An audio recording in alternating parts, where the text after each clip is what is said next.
Welcome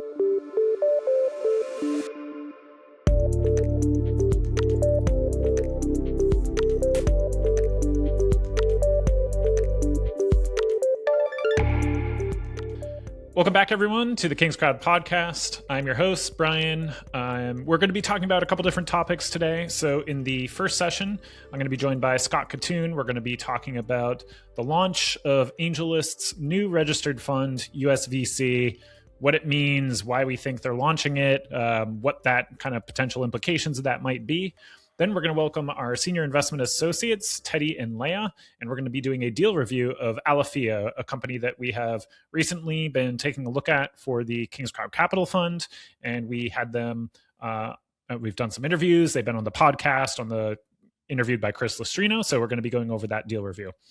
But real quick, we're going to do a public service announcement and a reminder. So for all those founders who are out there, if you have raised capital using regulation crowdfunding, if you have a fiscal year end date that is 12/31, we are coming up on the deadline for compliance, for your annual reporting compliance requirements.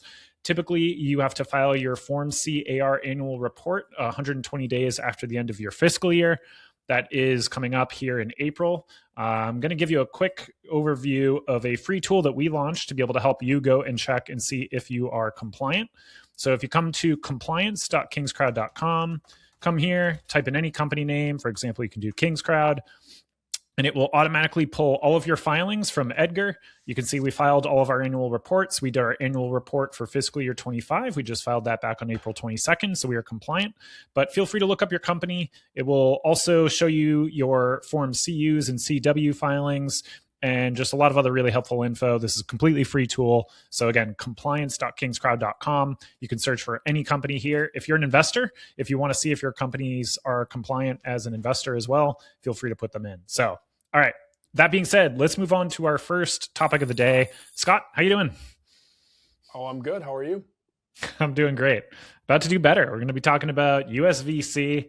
I think a lot of people saw this announcement over the past week. Basically, what is this? So USVC, it's a registered fund being launched by AngelList and launching basically with a portfolio that we can show here. I think there were 7 companies that it's mentioned currently in the portfolio. Heavy AI focus, as you can see. We got XAI, Anthropic, OpenAI, Vercel, some of the familiar names there to a lot of people. But essentially what this is a fund that's launching where anyone can invest. So this is a registered fund, meaning that for $500 as the minimum, whether you're accredited or non-accredited, you can invest in this. Now, sounds great, kind of getting private market exposure, right? With a single check, investing into a fund. But Scott, I know you've done a lot of work in the fund space and in working through some of your different offerings through Republican, Hamilton Lane. You could probably put some perspective on this. So given that AngelList is launching this USVC, why don't you walk us through, what do you think they're doing here? Is this a good thing for investors? What are you thinking? Yeah, I mean, look, don't scroll too far. You'll find a couple of tweets that I threw out there that I actually got some play from the founder of the fund. Look, what I want to start with is, this is a great thing in the sense of what we have been trying to make happen for the better part of a decade. We've talked about this, feels like we've been saying this a couple times lately in these shows, that we're obviously hitting a pitching point here because we're seeing 10 years of work really start to move ahead in the first material way in a long time. I've been saying on the show for a long time that all of this consolidates into funds, and it's happening right before our eyes. This is literally a decade and probably a graveyard of dead platforms, founders, investors who've spent billions of dollars to try to make this all possible from a compliance, regulatory, technology stack, retail awareness, interest, et cetera, et cetera. It all coincides with sort of the right timing for markets, with companies taking 13 to 15 to never years to IPO when it used to be 6. One of the things, and if you leave that slide right there for a second, with the faces, the Mount Rushmore of AngelList, that's what we've been missing. We've all been talking to avoid, no offense to all of the other platforms out there that have done the work like Kingscrowd to try to make this a thing. No one cares. Nobody knows who we are. No one gives a shit. And the novels of the world and the Vlads at Robinhood, who this is very similar. It's different operationally, and we'll get into that, but it's very similar to what Robinhood just launched with their Robinhood Ventures. That's traded. The same question will remain. Does it immediately operate under its own NAV? Like, is it already below NAV? It turns out yes, but we'll get into that. It required mainstream, cool people on social media platforms to say, oh, retail needs access. We just need to give access. Everyone should have access to democratize. These people are posting tweets and posts across LinkedIn as if they just invented democratizing, private markets. When there's been WeFunder Nick and Start Engine Howard and Kennett Republic and Kingscrowd Chris and you, Brian, and myself and many others before us, Wild Bill from Micro Ventures, who've been doing this for like 15 years. But now we're here. And so I want to make sure everyone recognizes, like, that is a fantastic thing. And it speaks to how much work has gone into this. All of that said, this is the next evolution of retail private investing. And it needs to come with the same grain of salt and keen eye that the first evolution came or didn't come with, but Kingscrowd gave it. And that is to say, it is great that you now, as a retail investor at $500 minimum, all the way up to however much money you can afford to invest, can participate in XAI and Anthropic. And given some of the news today, Microsoft said that they're basically breaking apart their relationship with OpenAI, and there's all kinds of other stories. Maybe you want to hold off on that one, but time will tell on that.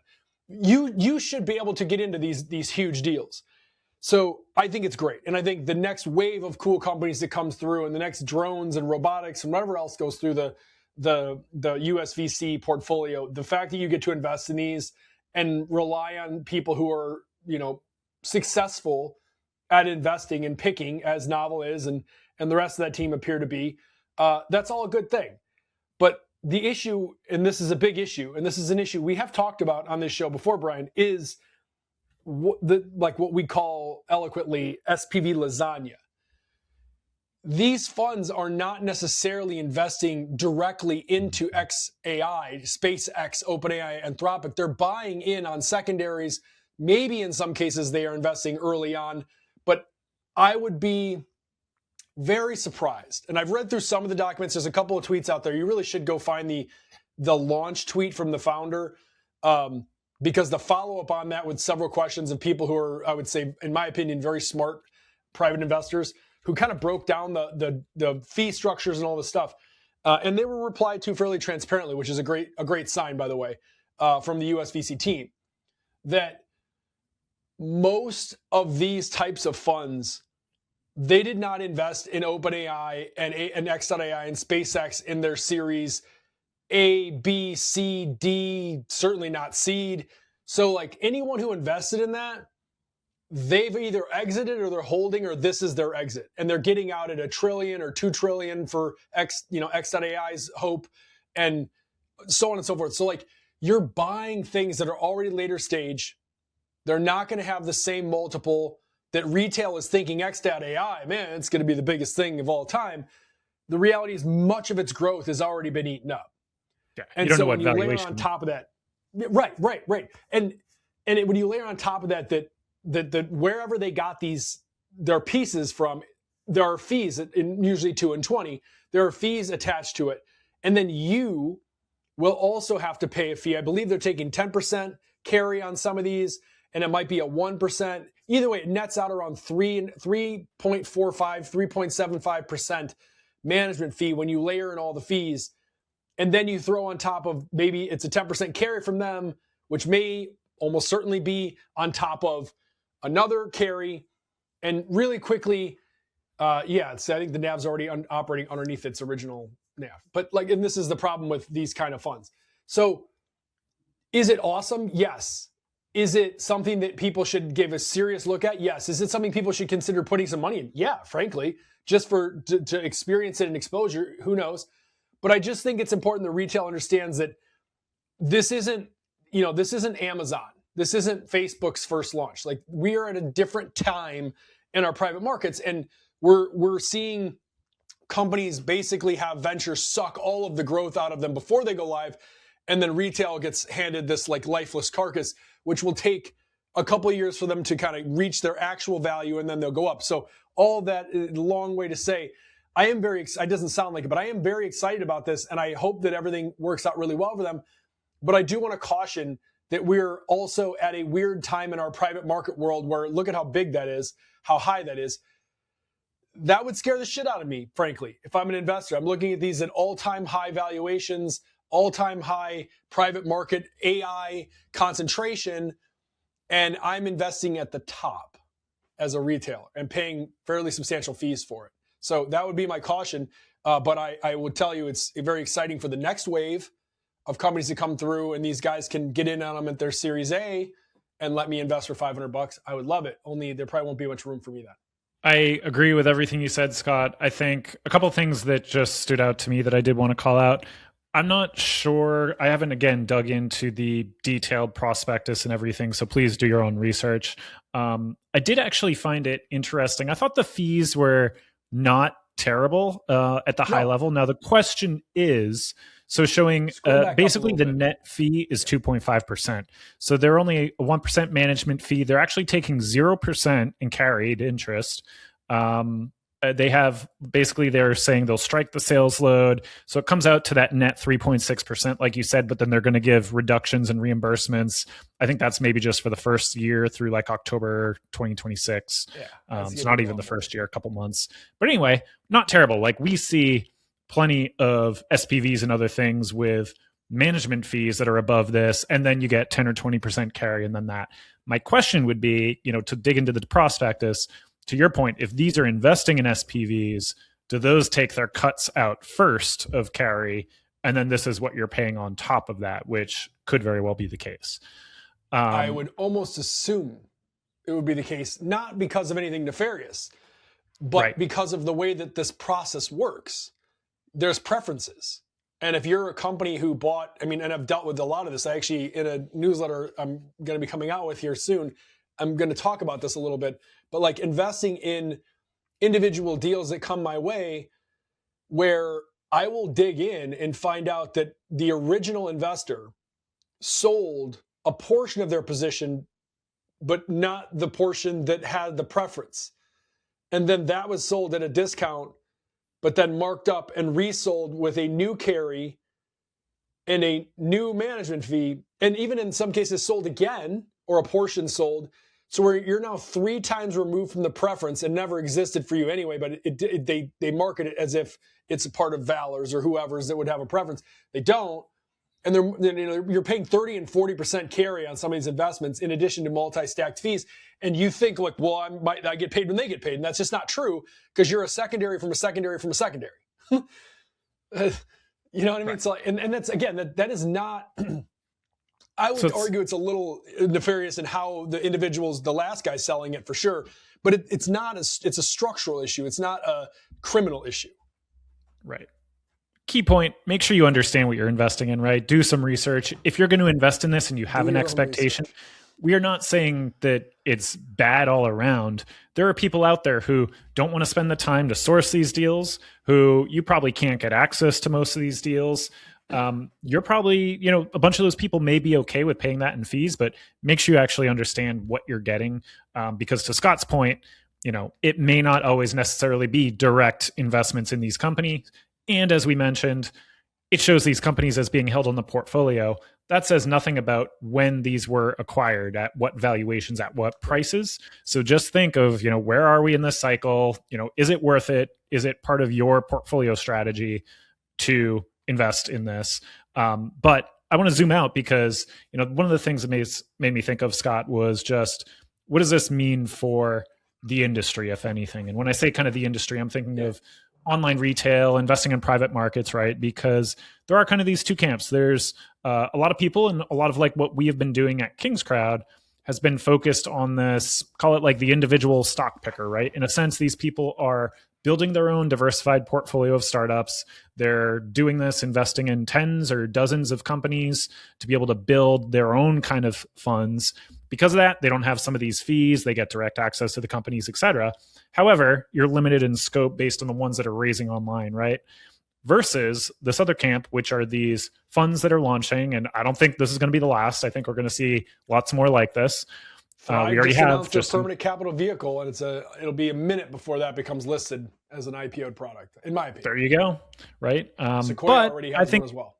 This appeals to a lot of people, and I think especially where, like you said, Scott, some of us have been in this industry for coming on 10, 15 plus years at this point, and to build your own portfolio, there are some downsides, right? Your taxes are going to be much more complicated. I will say that's one of the benefits of like a registered fund like this. I think you get one 1099 form. Yep. You don't have to worry about chasing K1s down, which can be a giant nightmare if you're building your own portfolio. You don't have to worry about updates and tracking everything else. It's that one-click diversification, which we do have at Kingscrowd through Kingscrowd Capital. That's our accredited product. But it's what do you think, Scott? I'll stop talking. But in terms of does this say anything about where investor sentiment is going and preferences, or do you think this is just a broader evolution of more of these types of offerings that we'll continue to see more of in the future? What do you think? I mean, I think I've gone on the record for a while now saying that this is where it's going to go. It doesn't mean that individual deals won't be offered here and there, and you'll see a bunch of direct offerings and things like that in the future.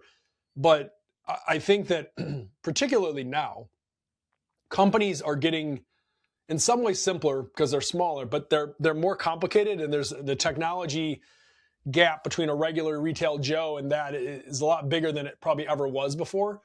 And so I just think that in general, you as a hobby investor who maybe you're a dentist or maybe you do invest in other stuff, you spending the time to identify what is a good company and what's going to be one of the chosen ones that Microsoft or whoever, NVIDIA is going to like back and work behind, and they're going to fly them up. Like, we're just in a world now where who you partner with is as important to who you sell to, and who buys and who invests in you matters too. So you're just probably going to have more success investing in portfolios, and whoever has the most early proven access is whose funds you're probably going to participate in. But you might also invest in a later stage fund that's in the business of buying and selling secondaries because it provides a different investment sort of outcome.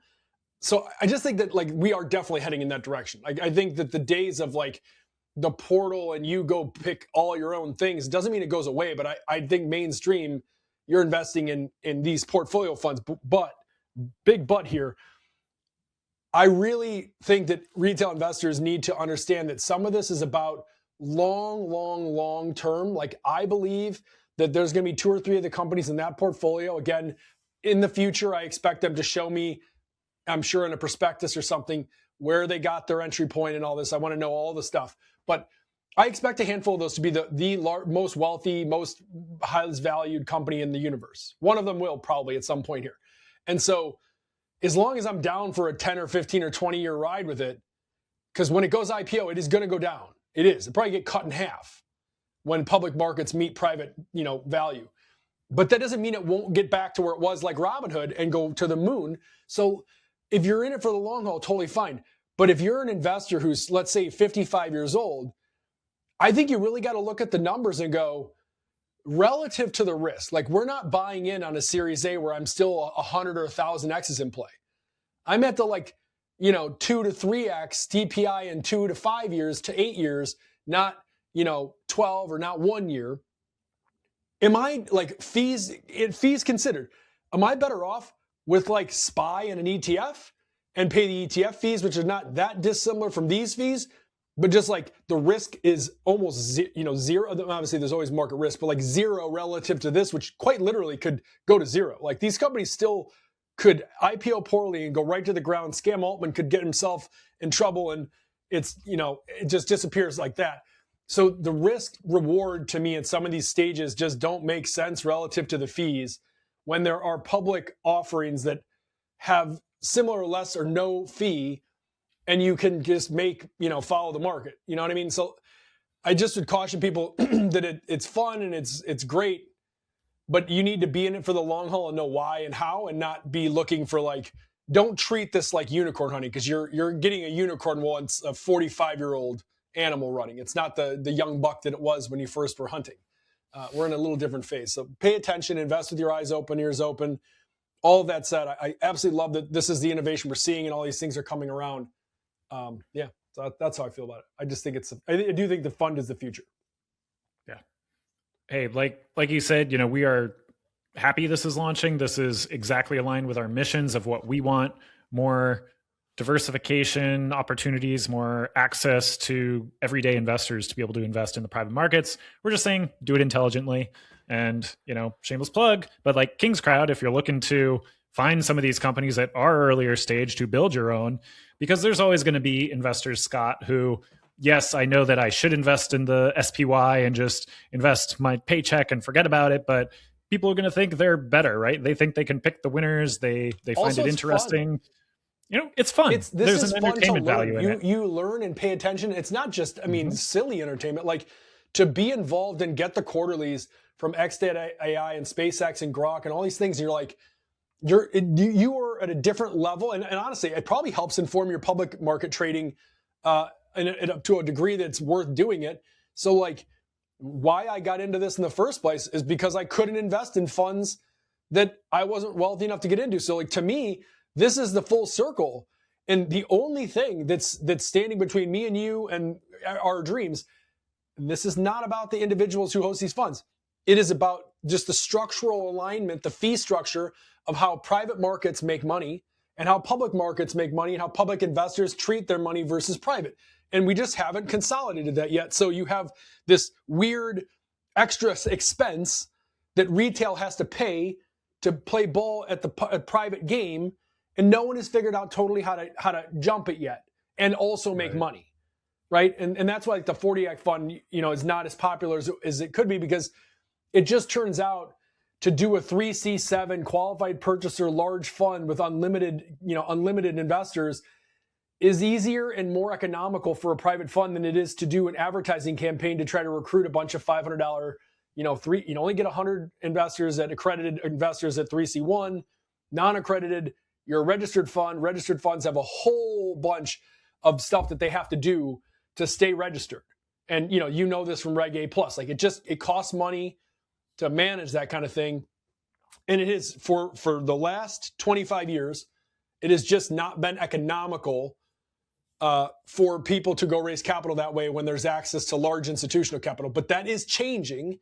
And so as we continue at the pace of innovation we're at, I fully expect in the next couple of years to see the fee structures completely blown up on both sides and rewritten in a way where we're talking about, 25 to 100 bips, BP, whatever basis points for the non-fintech nerd, and not 2%, 3%, 4%. That's just where I think we're going to be. Yep. I think it'll be the same trend. If you go back to the 80s, index funds, mutual funds used to have really high fees. Now it's great point. It's almost zero, right? Like 0.01, 0.02% on some of these large ETFs is crazy. And quick note, just on what you said, Scott, there's, as I was actually down in Washington, D.C., participating in an event with the SEC last week. And nice. I can tell you some of the discussion we had was around some of these proposed changes to funds as well, to be able to allow more investors, upping the investor limit on some of these fund types, which what does that do? If you're capped to a certain amount you can raise, if you basically allow more people to invest, it means you can bring the minimum down. So I think we're going to see lower minimums on some of these funds if some of these regulations, eventually come in, but it's all being done with that understanding of, listen, again, we've said this before, we let people go to the casino, sports betting, whatever your pick your flavor, you can do it, but we tell you, oh, you can't invest in startups, in certain cases. So I think these are just going to be modernizations to the regulations that will make more of that available, which is a good thing. So I know we've been going for a while. I want to make sure we get to the deal review. Any final words, Scott? No. I hope people go check it out. I think all these new innovative products, we cover them at Kingscrowd. Stay on for this kind of a show. Like, this is what we've been talking about and building towards for the better part of a decade. And we're at a place now where on a weekly basis, you and I jump on this show to talk about something insane that you couldn't imagine 3 or 4 years ago. And now it's like every week we're on some new thing. Right. And there'll be another one next week, by the way. Past couple of weeks, it's Fundrise, Innovation Fund, went public, right? The Robinhood Ventures, we've covered so many of these, and there's going to be more in the future for sure. Awesome. Well, thanks, Scott. We're going to be letting Scott sign off, and we're going to welcome to the show Leah and Teddy, Senior Investment Associates at Kingscrowd. We are going to be going into a deal review for Alaffia, which is a company currently raising online. Feel free to take it away. Which of you wants to give us an overview of Alaffia and why this is a interesting opportunity that we are looking at? So you say I've seen probably 2,000 more deals in the last 5 years at Kingscrowd, and this is the first time I see a case like that. Alaffia was created about 20 years ago by Untitled Chapter. Alaffia is a clean beauty brand that is doing soaps, kind of body bath, shampoo, kind of everyday products, but it is using shea butter that is sourced from fair trade Togolese agriculture and mostly harvested by women. And where this is really interesting is that in 2020, the founder actually sold his company to a private equity firm. He sold the company when the company was generating about $40 million. And what happened is that the private equity firm decided to completely rebuild the supply chain, meaning cutting the Togolese women out. And what resulted is that there was a shortage of product. So shelves at stores like Target or Walgreens, things like that were just empty. So the retailers had to discontinue the product in their stores. And the revenue eventually went down and was cut by close to 50%. So what the founder decided to do is to rebuy majority stakeholder into his company and try to rebuild the brand by rebuilding the supply chains. And where it's really interesting for me and where I really like the company is that he actually made two very important key hires.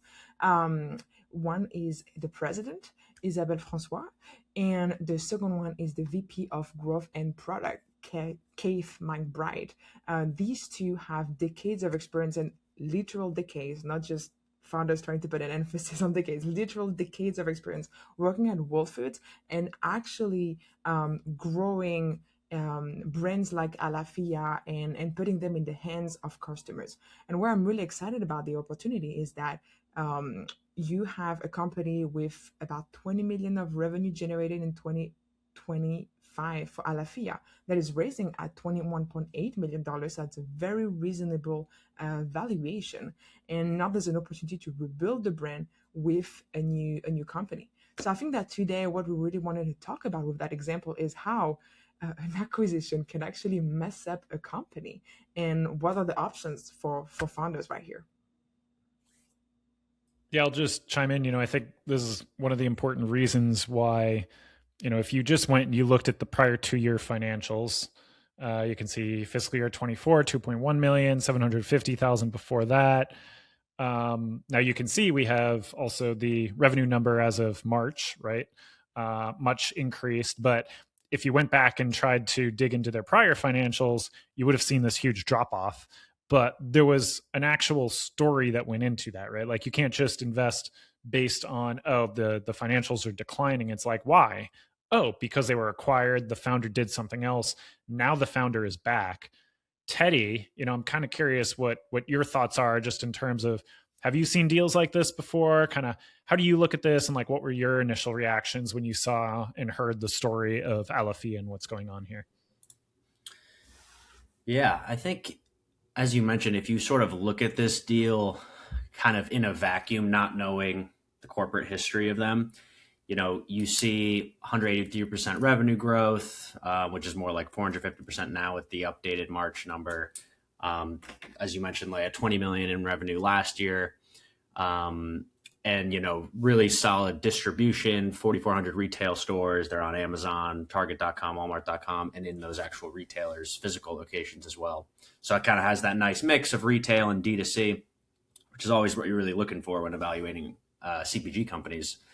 But now, of course, with this broader kind of corporate story that we now know with the private equity acquisition, I think what my initial concern with this company was that if you look at their financials from early 2016 through 2020, which is like right before they got acquired by PE, they were sort of hovering in that revenue of $30 to $40 million for kind of 4 years. and didn't really have like a breakout year there. And, of course, as we know, they eventually got acquired for a low kind of single digit multiple on sales by PE. So my concern with them is that, to me, that kind of 4-year, 5-year financial history of right before the private equity acquisition in my opinion, might be pointing to like that might be the cap or the kind of ceiling on revenue of like where the demand is, given how well they were doing back then, but the sales kind of were level. So that's sort of what I think about this specific opportunity, I think, and kind of where my concern lies. Again, it is clearly a very well-run company, especially with the founder being back. And, we clearly know he has what it takes to bring it back to at least that sort of 30 to 40 million revenue mark. The question just being, can it kind of break out from there? But I think the kind of broader point of kind of private equity, everyone loves to trash private equity, including me. They love sort of stable cash flowing CPG and retail companies because they can obviously service the debt. That's, a big part of these LBO leveraged buyout transactions. And it kind of what it reminded me, and kind of seeing when Leia initially brought this company to our attention of, private equity came in, basically ruined it. And now the founder came back and is kind of trying to build it back up again. It almost reminded me of like how private equity like killed like Toys R Us, for example. Like KKR bought it for $6.5 billion. They put up 20% of the funds there. And over the next like 15 years, Toys R Us, of course, as we all know, eventually went out of business due to not being able to service the debt that was loaded onto them from private equity. There are, of course, many other issues that happened with the kind of rise of e-commerce and things like that. But it's pretty well documented. But I feel like a lot of people don't know that KKR and that kind of consortium of other PE firms that were part of that transaction, they basically lost their entire $1.3 billion of the equity funds they have, LP capital they put in. But Toys R Us paid those private equity firms like $400 to $500 million directly through advisory transaction fees. GPs and partners at those firms like actually made a lot of money, but LPs didn't, because the overall transaction, the equity capital that they put in eventually went to zero.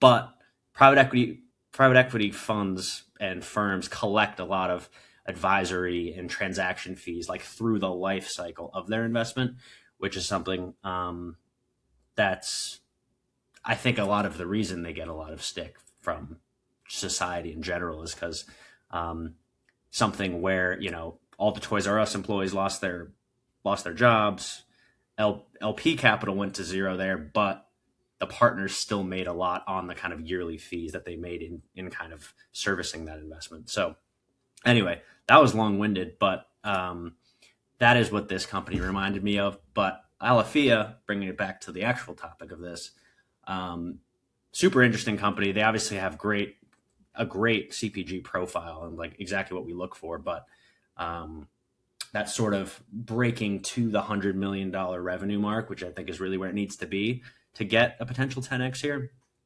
I think is kind of the question and the bet you'd be making by investing. Now, one other thing, Leia, maybe you could just make a note on this, because, if you look, for example, in their filed financials in Edgar, right, 758,000, 2 million, we're saying they have 11 million. If you look at the chart, it kind of shows this bar between Alaffia, Ayaya Inc., and the pre-acquisition. Can you just tell us a little bit what's going on with the financials there, if investors are maybe a bit confused, like why are these differences in these numbers?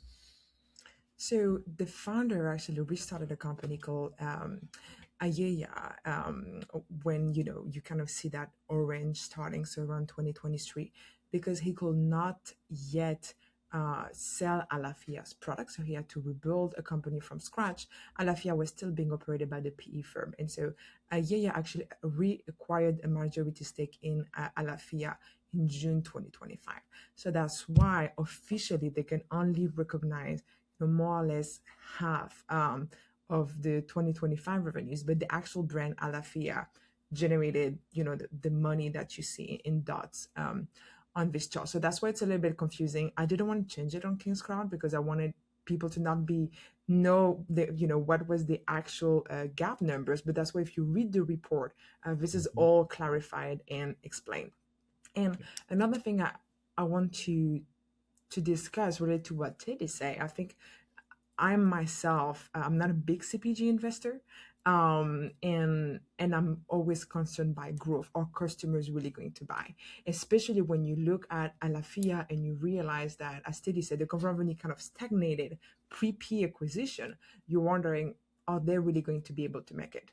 I think personally, I will not have been so excited about this deal if it were not for the new team. The founder now is not focusing on the business anymore. He's doing the vision and the supply chain in Togo. That's it. The business operations are all handled by Isabelle Francois, who, as I mentioned previously, has very strong relationship with Whole Foods and just a completely different operating experience. On top of that, Whole Foods actually invested into the company. And so they have a couple of exclusivity agreements where they are relaunching one by one Alaffia's product. And Alaffia is creating new products in collaboration with Whole Foods to be able to target these customers. And now when you look at this, 17-20 million that Alaffia is currently doing, this is just on D2C Whole Foods, but the company is not in Target, is not in Walgreens yet. So if they're able to re-enter these doors, I'm pretty optimistic that with that team, that's where the potential lies and where the company could generate higher revenue. Of course, it's risky. Of course, we have no idea of knowing where that's going to see. But the bet really is not on reinvesting in a company that has been existing for 20 years, but investing in a new team that is trying to bring the company in a new direction. Got it. Yeah, if you look at the experience, just pulling up their LinkedIn's, you can see all the Whole Food experience. So having some knowledge of how that supply chain works and getting in there definitely could be an advantage. Last quick question, I guess, taking a look at the valuations, about 22 million pre-money being offered in preferred equity. How do you kind of value this based on the fact of, there's these two businesses, it's going to be the one combined business. They had 2 million, but now it's 11 million. Do you think this is a fairly valued deal? For me, you have to compare this to Alaffia's 2025 revenue and not the gap revenue of Ayaya, because you're not really investing in Ayaya, you're investing in the product like of Alaffia. So you are at barely over 1x revenue multiple, which for the industry is very reasonable. We've seen acquisition at 2x, 5x, 8x, 8x, 10x. We know that when Alaffia was acquired by the PE firm back in 2020, the revenue was even higher than what it is right now, the multiple. Now 2020 was also another time where clean beauty brands were really, really trendy at the time, where they're a little bit less right now. I'm thinking not from a customer perspective, but from an investor's perspective. So I feel like this is pretty reasonable.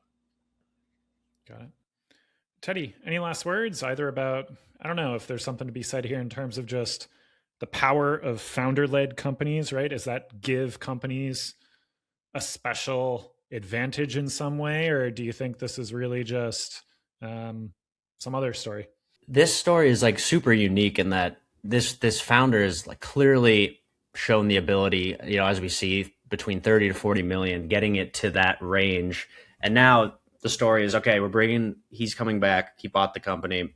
He's going to get it up at least to this 30 to 40 million dollar mark. And he brought in additional team members, as Leia said, that, telling that story of bringing in people that can really push them to that next level and break through that initial ceiling that sort of seems to be there from that 2016 to 2020. So I think, definitely a founder-led story and a great way to, position this company for this new kind of version 3 of the company, you could say now, of kind of recovery and pushing through to the kind of next ceiling. So, super cool one. And I believe we are investing in them as well. I don't know if we said that already today, but you heard it here first. Not posted yet, but we got the report. And if you read the end, why we invested, it's an upcoming top deal here. So any last final words, Leia? I think this is a deal that we debated a lot internally because it doesn't really look at it's not the typical profile that we invest in.